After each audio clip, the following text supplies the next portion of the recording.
గలతీలకు రాసిన పత్రిక 4వ అధ్యాయం నుండి ఈరోజు కొన్ని విషయాల్ని మనము ధ్యానం చేద్దాము.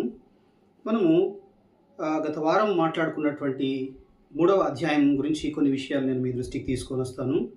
ఇక్కడ గలతీలకు రాసిన పత్రికలో ధర్మశాస్త్రము, విశ్వాసము, కృప అనే ఈ 3 పదాలు ఫ్రీక్వెంట్గా పౌలు గారు ఉపయోగించడాన్ని మనం గమనిస్తున్నాం.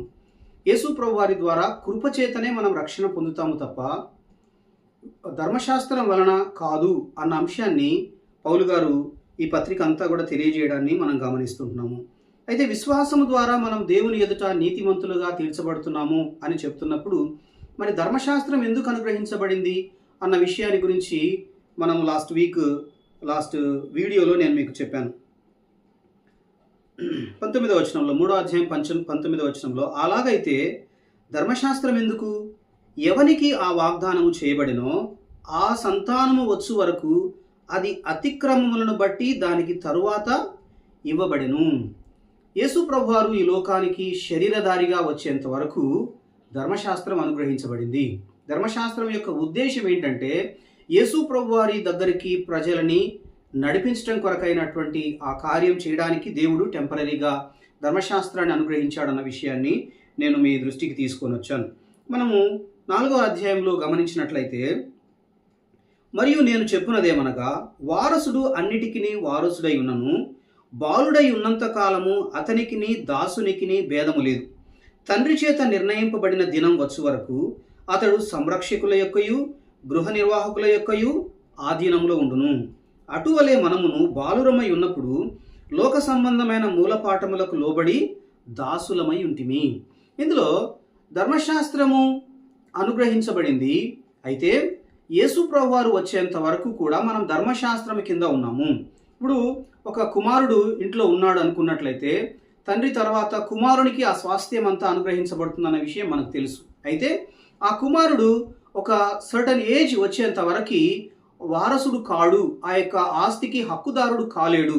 సో తను మెచ్యూర్ అయ్యేంత వరకు కూడా ఆ వ్యక్తి వెయిట్ చేయాల్సినటువంటి పరిస్థితి ఉంటుందన్న విషయాన్ని మనం గమనిస్తాం. అది మన దేశంలో అయితే 18 సంవత్సరాలు కావచ్చు, ఇంకా ఇతర దేశాల్లో వేరే రకమైనటువంటి ఒక సర్టన్ ఏజ్ అనేటువంటిది రావడం, అంతవరకు కూడా ఆ వ్యక్తికి ఆ ఇంట్లో ఉన్నటువంటి దాసునికి ఏ రకమైనటువంటి భేదం ఉండదన్న విషయాన్ని ఇక్కడ పౌలు గారు తెలియజేస్తుంటున్నారు. అంటే తను స్వతంత్రంగా ఆ డబ్బు ఖర్చు పెట్టడం కానీ లేకపోతే తను ఆ చెక్ మీద సైన్ చేయడం కావచ్చు, ఈ రకమైన అధికారాలు ఏవి కూడా ఆ బాలునికి ఉండవు. తను ఒక దశకు వచ్చేంత వరకు, ఒక వయసుకు వచ్చేంత వరకు తాను వెయిట్ చేయాల్సినటువంటి పరిస్థితి ఉంటుంది అన్న విషయాన్ని ఇక్కడ పౌలు గారు తెలియజేస్తుంటున్నారు. సో వారసుడు అన్నిటికీ వారసుడై ఉన్నను, బాలుడై ఉన్నంత కాలము అతనికిని దాసునికిని భేదము లేదు. తండ్రి చేత నిర్ణయింపబడిన దినం వచ్చు వరకు అతడు సంరక్షకుల యొక్కయు గృహ నిర్వాహకుల యొక్కయు ఆధీనములో ఉండును. కాబట్టి మనమంతా కూడా అంటే యేసు ప్రభువారు వచ్చేంత వరకు కూడా ధర్మశాస్త్రం యొక్క ఆధీనంలో ఉన్నాము. మనం కాదు కానీ ఈ యొక్క యూదులంతా కూడా ధర్మశాస్త్రానికి లోబడిన వారుగా ఉన్నారు. అయితే యేసు ప్రభువారు వచ్చేంత వరకు వారందరూ కూడా ధర్మశాస్త్రం యొక్క అదుపాజ్ఞల్లో ధర్మశాస్త్రానికి లోబడి జీవించాల్సినటువంటి అవసరత వాళ్ళకి ఉందన్న విషయాన్ని మనం గమనిస్తుంటున్నాం. అదే విషయాన్ని పౌలు గారు ఇక్కడ తెలియజేస్తున్నారు. అయితే 4వ వచనంలో కాలము పరిపూర్ణమైనప్పుడు దేవుడు తన కుమారుని పంపెను. ఆయన స్త్రీ యందు పుట్టి మనము దత్తపుత్రులము కావాలనని ధర్మశాస్త్రమునకు లోబడి ఉన్న వారిని విమోచించుటకై ధర్మశాస్త్రమునకు లోబడిన వాడాయను. మనము అబ్రహాము యొక్క జీవితాన్ని చదువుతున్నప్పుడు 12వ అధ్యాయం ఆదికాండంలో దేవుడు అబ్రహాముని దర్శించి ఆయనకు వాగ్దానం చేయడాన్ని మనం చూసాం. నీ వలన నీ సంతానం వలన భూమి అందలి అన్యజనులందరూ కూడా వంశావళులన్నీ కూడా దీవించబడతాయి, ఆశీర్వదింపబడతాయి అన్న విషయాన్ని దేవుడు అబ్రహాము గారికి వాగ్దానం చేయడాన్ని మనం చూస్తాం. అయితే 15వ అధ్యాయంకి వచ్చినప్పటికీ అబ్రహాము దగ్గరికి దేవుడు వచ్చి నేను నీకు కేడెమై ఉన్నాను, నేను నీకు సహాయమై ఉన్నానని చెప్పినప్పుడు అబ్రహాము దేవునితో మాట్లాడుతూ ఏం చెప్పాడంటే, అయ్యా నువ్వు నాకు ఏమిచ్చినా ఏమి, నా యొక్క ఆస్తి అంతటికి కూడా ఎలియాజరే ఆస్తికర్త అవుతాడు కదా, నాకు ఇంకా సంతానం కలగలేదే అని దేవునితో అన్నప్పుడు అబ్రహామును దేవుడు బయటికి తీసుకొని వచ్చి నీవు ఆకాశ నక్షత్రాలని చూడు, వాటిని నువ్వు లెక్కించడానికి నీకు చేతనైతే నువ్వు లెక్కించు, ఆ విధంగా ఆకాశ నక్షత్రముల వలె నీ సంతానాన్ని నేను చేస్తాను అని చెప్పినప్పుడు దేవుని యొక్క మాటకి వెంటనే ఆయన విధేయత చూపించినట్లుగా దేవుని మాట మీద విశ్వాసం ఉంచాడన్న విషయాన్ని మనం గమనిస్తాం. ఈ మాటలన్నీ కూడా ఆదికాండం 15వ అధ్యాయంలో వ్రాసి ఉండడాన్ని మనం చూస్తాం. అతడు దేవుని నమ్మెను, అబ్రహాము దేవుని నమ్మెను, అది అతనికి నీతిగా ఎంచబడెను అనేటువంటి మాట మనం చూస్తాం. అబ్రహాము విశ్వాసము ద్వారా నీతిమంతుడుగా తీర్చబడ్డాడు. అయితే అబ్రహాము యొక్క సంతానముగా వచ్చిన యేసు ప్రభు వారు వచ్చేంత వరకు కూడా ఈ యొక్క పీరియడ్ ఏదైతే ఉందో ఆ టైంలో ఇశ్రాయేలు ప్రజలకు విధేయత చూపించడానికి వాళ్ళకి ఒక రూల్స్ అండ్ రెగ్యులేషన్స్ని ధర్మశాస్త్రం వలన దేవుడు అనుగ్రహించాడన్నటువంటి విషయాన్ని మనం గమనిస్తాం. ఈ ధర్మశాస్త్రం ఎంతవరకు ఇవ్వబడింది అంటే యేసు ప్రభు వారు వచ్చేంత వరకు. వీరు ధర్మశాస్త్రంలో యేసు ప్రభు వారి కొరకు ఎదురు చూస్తున్నారు. దేవుడు అనేక సందర్భాల్లో ప్రవక్తల ద్వారా ధర్మశాస్త్రంలో యేసు ప్రభు వారి యొక్క రాకడ గురించి, ఆయన శరీరధారిగా రాబోతున్నాడు అన్నటువంటి విషయాన్ని దేవుడు ఎంతో స్పష్టంగా ప్రవక్తల ద్వారా తెలియజేశాడన్నటువంటి విషయాన్ని మనం చూస్తాము. అయితే కాలము పరిపూర్ణమైనప్పుడు దేవుడు తన కుమారుని పంపెను.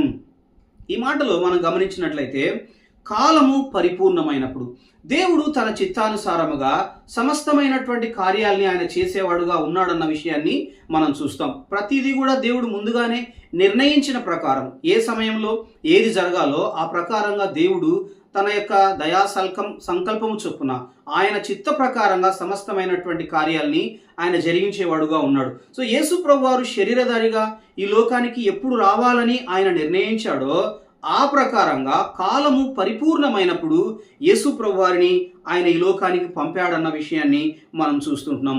ఇక్కడ మనం ఈ మాట గమనించినట్లయితే దేవుడు తన కుమారుని పంపెను.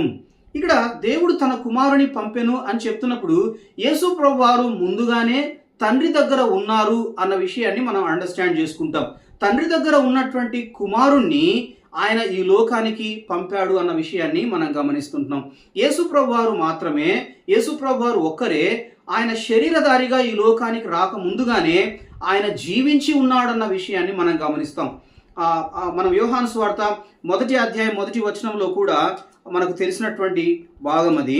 యోహాను సువార్త 1వ అధ్యాయం 1వ వచనంలో ఆదియందు వాక్యముండెను, వాక్యము దేవుని యొద్ద ఉండెను, వాక్యము దేవుడై ఉండెను, ఆయన ఆదియందు దేవుని యొద్ద ఉండెను, సమస్తమును ఆయన మూలముగా కలిగెను. ఆ విధంగా 14వ వచనానికి మనం వచ్చినప్పుడు ఆ వాక్యము శరీరధారి అయి కృపా సత్య సంపూర్ణుడుగా మన మధ్య నివసించెను. తండ్రి వద్ద ఉన్నటువంటి యేసు ప్రభు వారు ఆయన శరీరధారిగా ఈ లోకానికి వచ్చాడు. ఆయన తన మహిమను వదిలిపెట్టి ఆయన శరీరాన్ని ధరించి శరీరధారిగా ఈ లోకానికి వచ్చాడన్న విషయాన్ని మనం గమనిస్తాం. ఇక్కడ మనం గమనించాల్సిన అంశము ఆయన దేవుడై ఉన్నాడు. దేవుడై ఉన్నటువంటి ఆయన ఈ లోకానికి హ్యూమన్ నేచర్ని ఆయన ధరించుకున్నటువంటి వాడుగా ఉన్నాడు. యేసు ప్రభువారు శరీరధారిగా వచ్చినప్పటికీ ఆయన దేవుడుగా ఉన్నాడు. ఆయనలో ఉన్న దేవత్వం ఏమాత్రము తీసివేయబడలేదు అన్న విషయాన్ని మనం గమనించాలి. పాత నిబంధనలో మనం దేవుని గురించి ఏమైతే స్టడీ చేస్తామో same God he became human, మానవుడుగా ఆయన ఈ లోకానికి వచ్చాడన్న విషయాన్ని మనం గమనిస్తాం.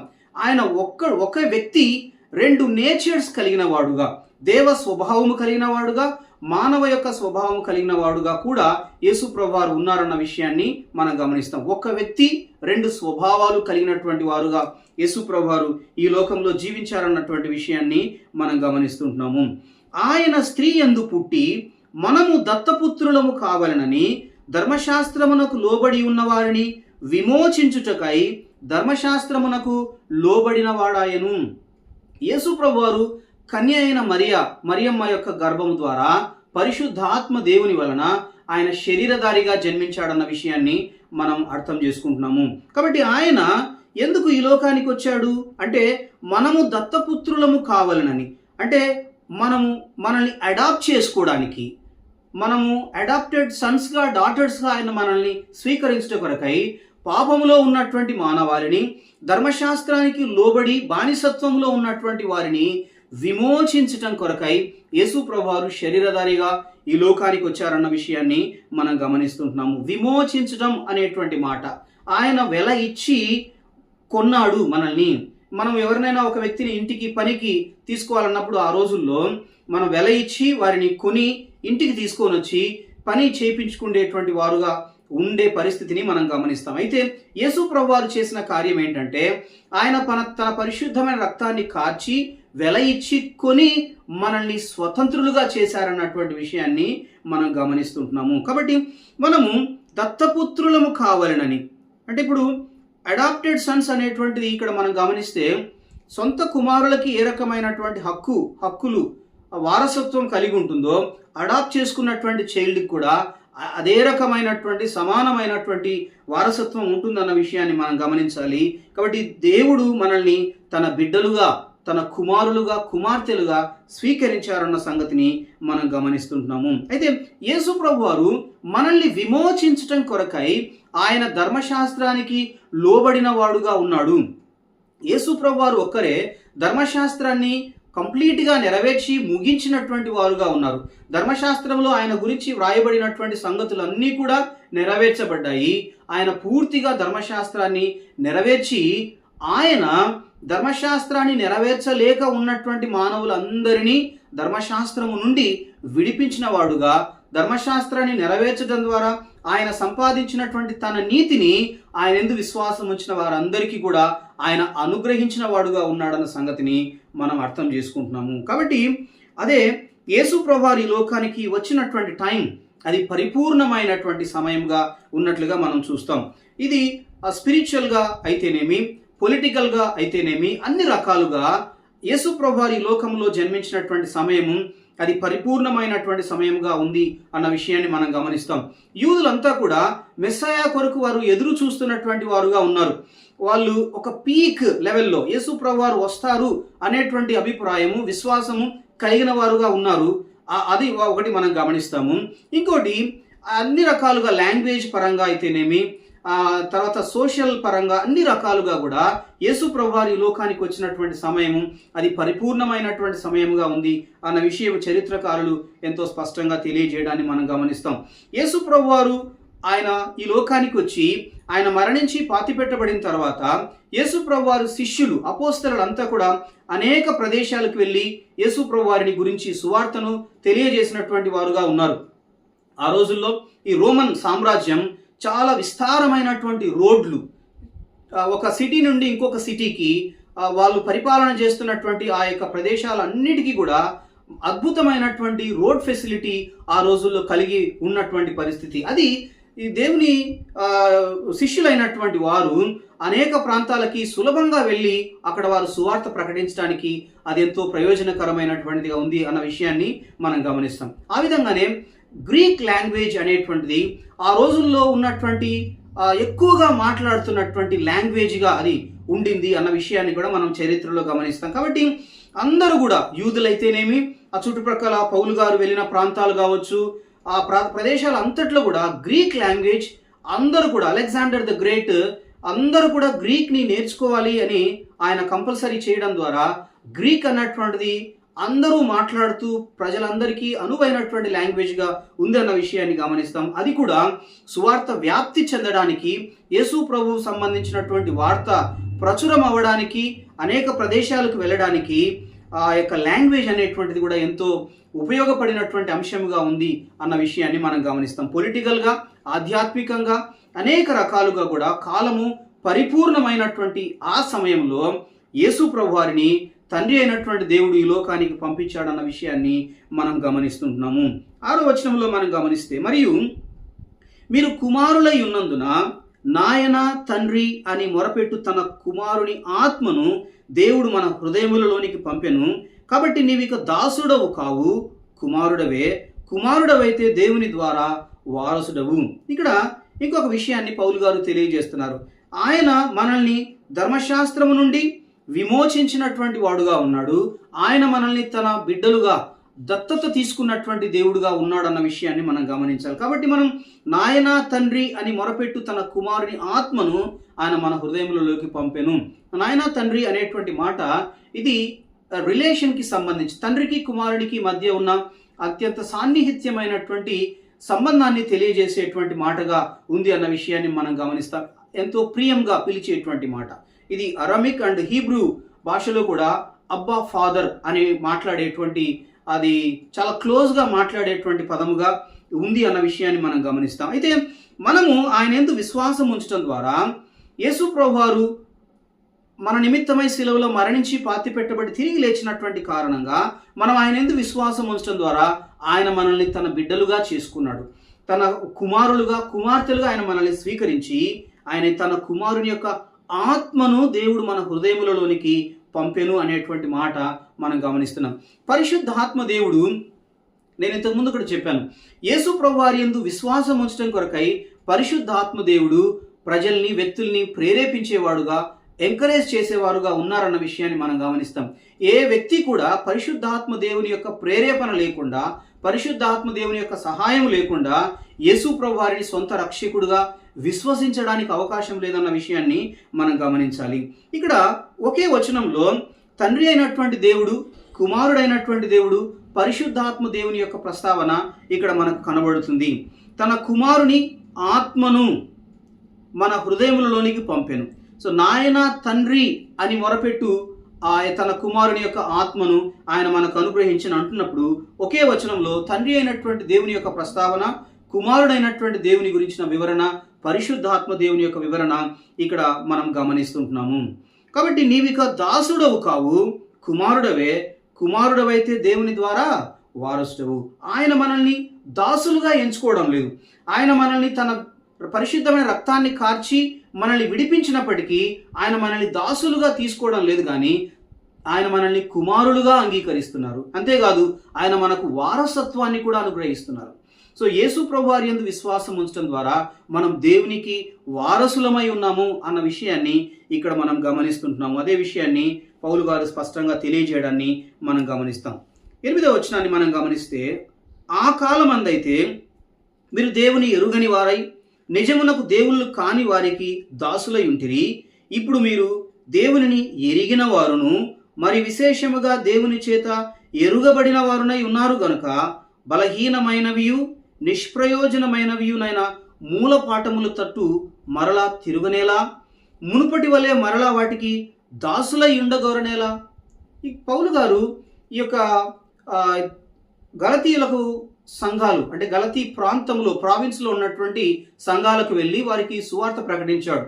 వాళ్ళు సువార్త ప్రకటించిన తర్వాత వారంతా యేసు ప్రభువారిని అంగీకరించినటువంటి వారుగా ఉన్నారు. ఆయన అక్కడికి వెళ్ళారు. వాళ్ళందరి అనేక సంఘాలు, లుస్త్రా, దెర్బే, ఈ ప్రాంతాలన్నిటికీ వెళ్ళి పౌలు గారు సువార్త ప్రకటించినటువంటి వారుగా ఉన్నారన్న విషయాన్ని మనం గమనిస్తాం. ఈ ప్రాంతాల్లో ఉన్నటువంటి ప్రజలు అన్యజనులైనటువంటి వారుగా ఉన్నారు. సో అన్యజనులైనటువంటి వీరు పౌలు గారి ద్వారా దేవుని వాక్యాన్ని విన్నారు, యేసు ప్రభువారి యందు విశ్వాసం ఉంచినటువంటి వారుగా ఉన్నారు. అయితే వారి ముందు యొక్క జీవితాన్ని ఆయన చెప్తున్నాడు. దేవుళ్ళు కాని వారికి దాసులై ఉంటిరి, కానీ దేవుడు మిమ్మల్ని తన కుమారులుగా స్వీకరించారన్న విషయాన్ని మనం గమనిస్తున్నాం. లోకంలో అంతా కూడా హ్యూమన్ హ్యాండ్స్ చేత తయారు చేయబడినటువంటి వ్యక్తుల్ని మనం చూస్తాం. దేవతలుగా చెప్పబడుతున్నటువంటి వారు, అంటే మ్యాన్ మేడ్ గాడ్స్ గురించి మనం అనేక దేశాల్లో మనం చూస్తుంటున్నాం. కానీ నిజమైనటువంటి దేవుని దగ్గరికి వీళ్ళు వచ్చారు. నిజమైన దేవుని గురించిన గ్రహింపులోనికి సువార్త ప్రకటించడం ద్వారా పౌలు వీరందరూ కూడా నిజమైన దేవుని యొక్క గ్రహింపులోకి వచ్చి ఆయన విశ్వాసం ఉంచారు. ఆ విషయాన్ని ఇక్కడ పౌలు గారు జ్ఞాపకం చేస్తూ ఉంటున్నట్లుగా మనం చూస్తుంటున్నాం. అయితే మీరు దేవుని ఎరిగిన వారునై ఉన్నారు మరియు దేవుని చేత ఎరుగబడినటువంటి వారుగా ఉన్నారు. వీరిప్పుడు అన్యజనులుగా ఉన్నటువంటి వారు యేసు ప్రభువారి యందు విశ్వాసం ఉంచారు, వారు దేవుని ఎరిగినటువంటి వారుగా ఉన్నారు. అంతేకాకుండా దేవుని చేత ఎరుగబడినటువంటి వారుగా, దేవుడు కూడా వీళ్ళ గురించి, వీళ్ళ జీవితం గురించి ఎంతో స్పష్టంగా ఎరిగినటువంటి వాడుగా ఉన్నాడు. ఆయన దేవుడు సమస్తము ఎరిగినటువంటి వాడు. ఆయన యందు విశ్వాసం ఉంచిన వారిని, విశ్వాసం ఉంచని వారిని అందరినీ కూడా ఆయన స్పష్టంగా చూస్తూ ఉన్నటువంటి వాడుగా ఉన్నాడు. ఆయన కన్నులకి కనబడని సృష్టము ఏదీ లేదు. మన జీవితం అంతా కూడా మనం తెరిచిన పుస్తకముగా ఉందన్న విషయాన్ని మనం గమనిస్తాం. ప్రతి ఒక్కరి జీవితాన్ని దేవుడు ఎంతో స్పష్టంగా చూస్తున్నాడు. కాబట్టి దేవుని చేత ఎరుగబడినటువంటి వారుగా ఉన్నారు. ఈ ప్రివిలేజ్ దేవుడు మనకు అనుగ్రహించిన వాడుగా ఉన్నాడన్న విషయాన్ని మనం గమనిస్తాం. అయితే వీరు నిజమైన దేవుని తెలుసుకుని ఇక్కడికి వచ్చారు.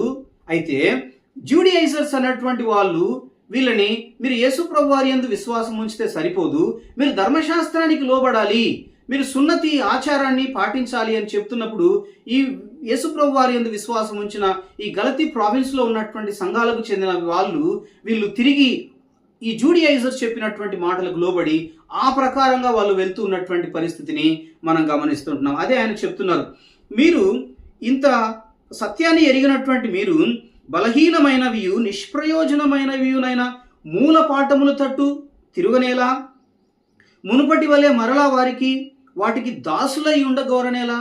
మీరు ఆల్రెడీ దాసులుగా ఉన్నారు, యేసు ప్రభువారు మిమ్మల్ని విడిపించారు. అయితే మీరు తిరిగి ఈ జూడియైజర్స్ చెప్తున్నటువంటి అంశాలు విని మీరు తిరిగి ఇంకొక బానిసత్వంలోకి వెళ్ళడానికి ప్రయత్నం చేస్తున్నారు. ఎందుకు ఆ విధంగా చేస్తున్నారని పౌలు గారు వారిని గద్దిస్తూ ఈ మాటలు మాట్లాడుతుండడాన్ని మనం గమనిస్తాం. మీరు దినములను, మాసములను, ఉత్సవ కాలములను, సంవత్సరములను ఆచరించుచున్నారు. మీ విషయమై నేను పడిన కష్టము వ్యర్థమైపోవునేమో అని మిమ్మును గూర్చి భయపడుచున్నాను. పౌలు గారు ఎంతో శ్రమ తీసుకొని ఆ ప్రాంతాలకు వెళ్ళి ఆ యొక్క వ్యతిరేకతను ఆయన భరించి ఎంతో ఇబ్బందుల్ని ఆయన ఎదుర్కొని వీరికి సువార్త ప్రకటించారు. ఆ సువార్త ప్రకటించినప్పుడు వారంతా యేసు ప్రభువారిని అంగీకరించారు. అయితే వీళ్ళు మళ్ళీ తిరిగి లోకంలోనికి, తిరిగి బానిసత్వంలోకి వెళ్తున్నప్పుడు ఆయన ఎంతో బాధను వ్యక్తం చేస్తున్నాడు. నేను మీకోసం ఎంతో ప్రయాసపడినాను, అయితే మీరు తిరిగి ఇంకొక రకమైనటువంటి బానిసత్వం, ఒక బానిసత్వం నుండి విడుదలయ్యారు, ఇంకొక బానిసత్వంలోకి మీరు వెళ్తున్నారు, ఎందుకు మీరు ఈ విధంగా చేస్తున్నారని వారిని గద్దిస్తూ ఈ మాటలు వారితో మాట్లాడుతూ వారికి తెలియజేస్తున్నారు.